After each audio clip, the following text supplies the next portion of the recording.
Parte final de Con el Diario del Lunes, aquí en la pantalla de Canal 10, el espacio periodístico de Perfil Córdoba y Punto a Punto. ¿Qué falta para este programa para hacer ya un análisis lineal y completo de la elección de ayer? Le tenemos que poner el moñito al análisis que han hecho de tres fuerzas distintas. Sí. Bueno, ahora un analista cierra todo esto. Bueno, Gastón Toro del grupo Feedback, perdón, lo voy a decir bien, del grupo Feedback, ahora sí. Gastón Toro, ¿cómo te va? Bienvenido y buenas noches. ¿Cómo estás, Julio? Chicos, buenas noches. ¿Qué pasó ayer? ¿Cómo uno puede entender lo que pasó con este huracán Milei o fenómeno Milei? En realidad ocurrió lo que era predecible que ocurriera. Nosotros que venimos midiendo en Córdoba, en Mendoza del año pasado, el candidato que mejor imagen positiva tenía desde el año pasado hasta las últimas encuestas presenciales que hicimos es Javier Milei. En encuestas inclusive en Córdoba, ya midiendo Schiaretti, Milei, Bullrich y Larreta, en realidad había prácticamente un empate técnico con Schiaretti y Milei, pero había un caudal del 20-22% de indecisos que se volcó, digamos, hay parte de los indecisos que fueron a votar y otra parte se volcó para Milei. Gastón, desde tu consultora hicieron algún estudio específico sobre Milei en algún momento que fue muy interesante. ¿Se puede establecer el votante promedio de Milei acá en Córdoba? Fue un proceso el fenómeno Milei. Es más, el que empezó a hablar del fenómeno Milei fuimos nosotros el año pasado, haciendo una comparativa de candidatos que han ganado elecciones post pandemia en el resto del mundo, como en el caso Perú, el caso Chile, El Salvador y en Europa también. Al comienzo Milei, el año pasado, estoy hablando hace 10, 11 meses atrás, él cooptó el segmento joven, el segmento que en algún momento fue de la cámpora hace 10 años atrás, 8 años atrás, que era el segmento de 16 a 25 años. Él comenzó cooptando ese segmento y en la parte, digamos, de estudios, inclusive de ingresos económicos, la clase, digamos, media baja. A medida que fue avanzando el año pasado, empezó a ser transversal Milei, empezó a tener todos los segmentos etarios, y este año lo corroboré inclusive con Mendoza, tenía todos los segmentos etarios, muy fuerte en los jóvenes, pero era transversal en todos los segmentos etarios y en todos los niveles socioeconómicos. Por eso, quienes veníamos analizando eso, este tema, este fenómeno, porque en realidad el que lo analiza Milei, creo que ya lo hemos hablado, sí. No es una cuestión ideológica, no es el ciudadano no lo vio como es de derecha, es libertario, es liberal, quiere dolarizar. En realidad es el antivoto, el voto antisistema. No escuchó tanto las propuestas, sino que lo vio como el antisistema. Claro, que en realidad Milei, si uno se pone a comparar todos los candidatos, es el que menos dinero gastó en lo que fue campaña electoral. Es decir, la mayoría de los spots está dentro de lo que era lo que propone la justicia electoral, los espacios que se dan en los medios tradicionales, en redes, al lado del oficialismo y al lado de otros partidos, al lado de Larreta y de Patricia Bullrich, Juntos por el Cambio, tenía el 15 o el 20% de lo que otros invertían en redes. Es decir, demostró que se puede hacer política y llegar a una victoria de otra manera. Milei, lo que se logró y lo que se vio en la elección de ayer es que implosionó el sistema de hacer política en Argentina, principalmente. O sea, dio y derrumbó toda la hipótesis de los aparatos, de los oficialismos, de las estructuras económicas, de los militantes, porque en realidad Milei cubrió entre el 10 y el 15% de la fiscalización en todo el país.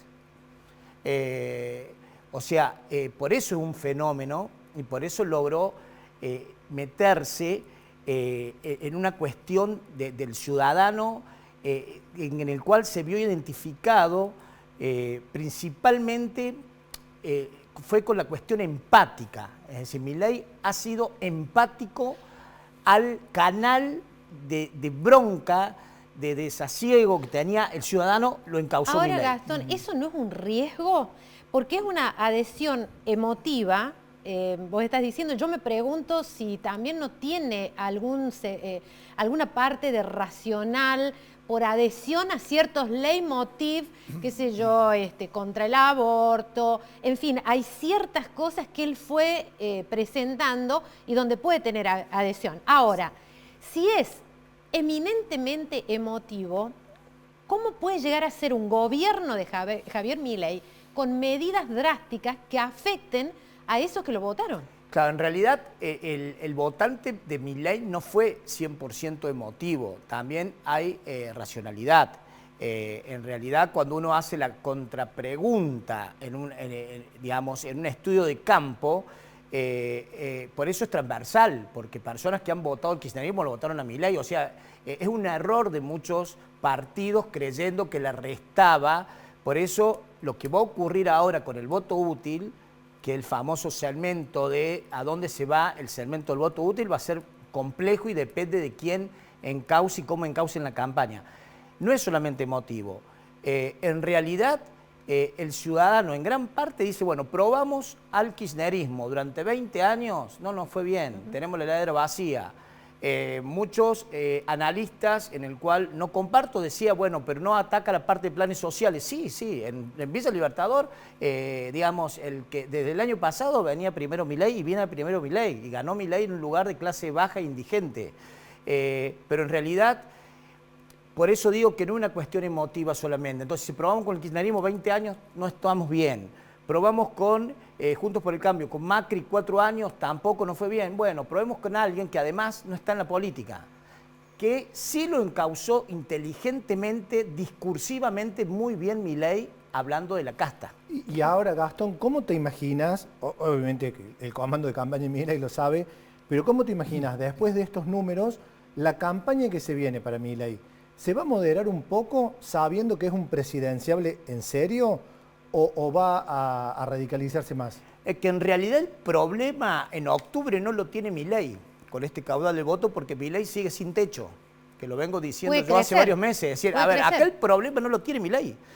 Hay dos partidos, dos frentes que tienen el problema. En realidad son tres. En Córdoba, digamos, Schiaretti, porque puede estar el voto útil, porque en realidad cuando empezó a crecer, y eso lo vemos ahí, Schiaretti le empezó a sacar a Juntos por el Cambio, Schiaretti. Entonces puede ocurrir que el voto útil se vaya hacia Juntos por el Cambio, digamos, en lo que es la parte provincial. Pero a nivel nacional el problema lo tiene el oficialismo, donde es el techo de Massa. No creo que perfore lo que Massa logró, o sea, inclusive hasta puede llegar a mermar, por un lado, y además son oficialismo, que sabemos que sí, un kirchnerismo. Tienen sí, el rótulo. Claro, tienen el rótulo, pero además tienen una economía ya estallada. Y más con lo de hoy, ¿no? Terrible, o sea, lo veo muy complejo lo de Massa que cruce un balotaje. Primer punto, hay balotaje casi con seguridad, porque una elección de tercio, o sea, Milei no va a cruzar el 40%, puede seguir creciendo, pero no va a cruzar el 40%. Y el otro problema lo tiene Juntos por el Cambio. ¿Por qué lo tiene Juntos por el Cambio? Y porque era tanto Patricia Bullrich como Horacio Rodríguez Larreta, es una antítesis lo que proponían cada uno, una, digamos, más, como diría, un Milei más tranquilo, digamos, Patricia Bullrich, un voto más reaccionario, y Larreta es totalmente opuesto. Entonces hay que ver cómo plantea la estrategia Juntos por el Cambio. El problema es octubre, porque quien cruce el balotaje... Pero Gastón, perdóname un segundito, sí, porque es muy interesante lo que estás diciendo. ¿A dónde podrían ir los votos de Larreta que no quieren votar a Bullrich? Bueno, los votos de Larreta que no votarían al Bullrich, es decir, todo depende, por eso todo depende en qué estrategia, es decir, todo depende la línea comunicativa que baje Juntos por el Cambio. Porque si plantea el día después del día de diciembre con Milei, es decir, todo depende cómo plantean la campaña. Si siguen en automático la campaña que viene Patricia Bullrich, ella no puede dejar actualmente el discurso en el cual la llevó a ganarle a Larreta tampoco.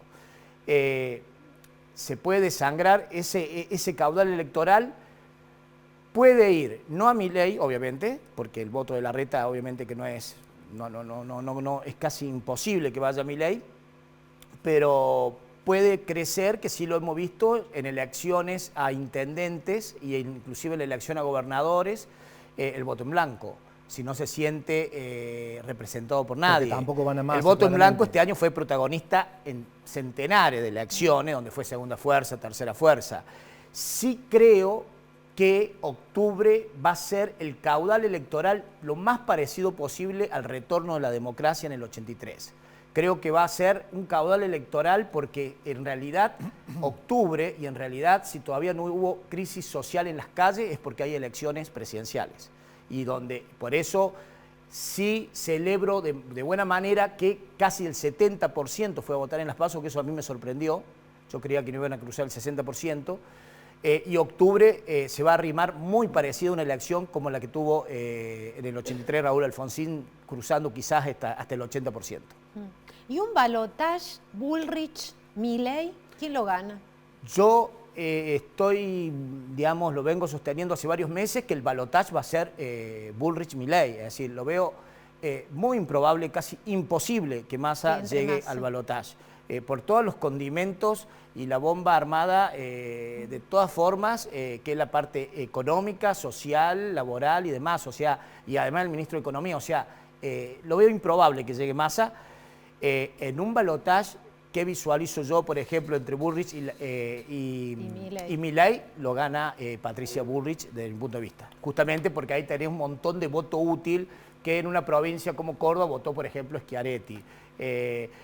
Inclusive hasta un voto de izquierda es mucho más factible que pueda votar como voto útil a un Juntos por el Cambio que a un Javier Milei. Caramba, ¿no? ¿Qué escenarios? Es la elección más compleja y la más importante de los últimos, del retorno a la democracia a la fecha. Es una elección de tercios que no se vio nunca en Argentina. Es una elección donde si cruza el balotaje Milei y Bullrich va a ser, hablando ideológicamente, entre la derecha y la centro derecha, que tampoco nunca ocurrió. Es una elección compleja y histórica, obviamente.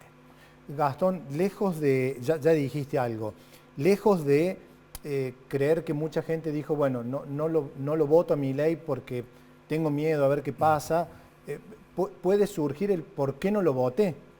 ¿Por qué no lo voté y sacó el 30 y pico %? O sea, puede seguir creciendo esto que decía que no tiene techo. Milei no tiene techo. No significa que en octubre nos vamos a encontrar con 50% y que no haya balotaje. Veo muy difícil por la elección de tercios que está planteada hoy. Es muy difícil. Por ejemplo, yo creo que Massa sí tiene techo, que ya tuvo el techo y que se desinfle. Schiaretti en Córdoba creo que tuvo un techo y Juntos por el Cambio obviamente tiene para crecer. Claro. Más sobre todo con la cuestión económica que estamos viviendo, todavía puede tener más futuros votantes enojados para octubre, ¿no? Milei, sí, totalmente, totalmente. Gastón Toro, muchísimas gracias, ha sido muy amable. Gracias a ustedes. Bueno, nos vamos a despedir. Diego Caniglia, María Esther Romero. Ha sido nutrido el programa de hoy para analizar bien las PASO, ¿no? Sí, con mucha Acorde al domingo. Acorde al domingo. Bueno, nos vamos a encontrar la próxima semana. Muchas gracias a los dos. Gracias, Julio. Y por supuesto a ustedes que están del otro lado por habernos acompañado en esta hora aquí con el Diario del Lunes, la propuesta periodística de Perfil Córdoba y Punto a Punto aquí en Redacción Abierta de Canal 10. Nos despedimos hasta la próxima semana.